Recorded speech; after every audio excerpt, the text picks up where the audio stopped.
দর্শক, আমরা তো আজকে শুনলাম কাচ্চি বিরিয়ানিতে কি কি উপকরণ লাগবে।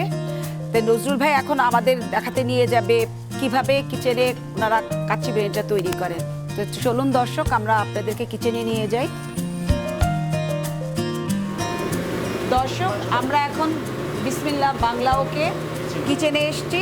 চালটা নজরুল ভাই বয়েল করছে, অ্যাটলিস্ট 40% চালটা বয়েল করতে হবে, তারপর এটা কাঁচা মাংসের উপরে চলে যাবে। এখন নজরুল ভাই মাংসটা দিচ্ছে হাঁড়ির মধ্যে।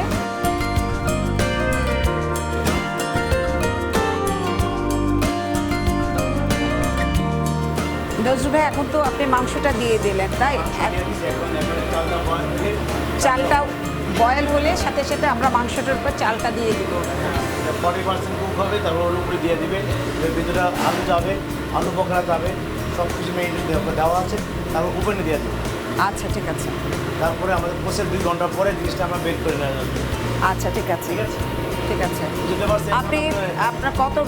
আপনি কত ডিগ্রি ফারেনহাইটে দিচ্ছেন? দর্শক, নজরুল ভাই যেটা বললো সেটা হচ্ছে যে ওভেনের মধ্যে এটা 350-তে আপনার হচ্ছে ফারেনহাইটে 2 আওয়ার যাবে।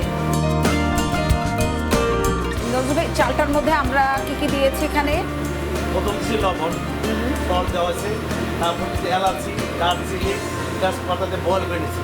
বয়েল করে যখন পানিটা যখন বলো হয়েছে, হাড় দূর পর্যন্ত হাড় হয়েছে, হাড়ের উপর চালটা ছাড়ছি। আচ্ছা, ঠিক আছে। এখন দর্শক শুনতে তো পেলেন আপনারা যে পানিটা গরম করার পরে একটু সল্ট দিয়েছে, তার মধ্যে দারচিনি, এলাচি, তারপর তেজপাতা এগুলো দিয়ে পানিটা যখন বলক এসছে তখন হচ্ছে চালটা ঢেলে দিচ্ছে। এখন 40% হলে তারপর চালটা আবার চলে যাবে মাংসটার উপরে।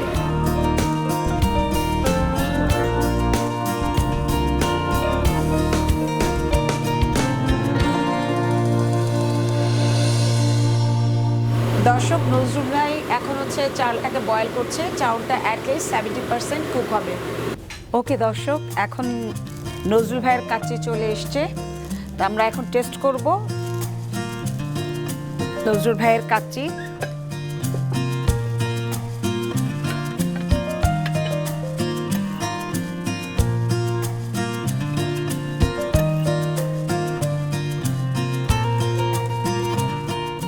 দর্শক, কাচ্চি বিরিয়ানিটা খুব সুন্দর একটা ফ্লেভার বের হচ্ছে। আপনারা হয়তো পাচ্ছেন না, আমি ঠিকই পাচ্ছি, আমার সাথে যারা আছেন সবাই পাচ্ছেন, এবং আমার মনে হচ্ছে কাচ্চিটা খুব ভালো হবে।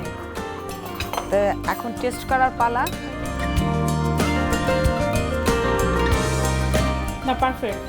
মাটনটা খুবই সুন্দরভাবে কুক হয়েছে, একদম মশলা সব কিছু আমরা সব কিছু একদম ঠিক মতন পাচ্ছি না, এবং স্মেলটা অনেক সুন্দর, মানে খুবই সব কিছু পারফেক্ট হয়েছে। দাদা কি বলেন? হ্যাঁ নজরুল ভাই, স্বাদে গন্ধে অপূর্ব। দর্শক, আজকে আমাদের সাথে বিসমিল্লাহ বাংলা ওকে দুজন কর্ণধার আছেন। একজন হচ্ছেন শেফ নজরুল ভাই, আরেকজন হচ্ছেন টিপু ভাই। আজকের মতো আমরা বিদায় নিচ্ছি। আবারও দেখা হবে অন্য কোনো রেসিপিতে, অন্য কোনো সময়।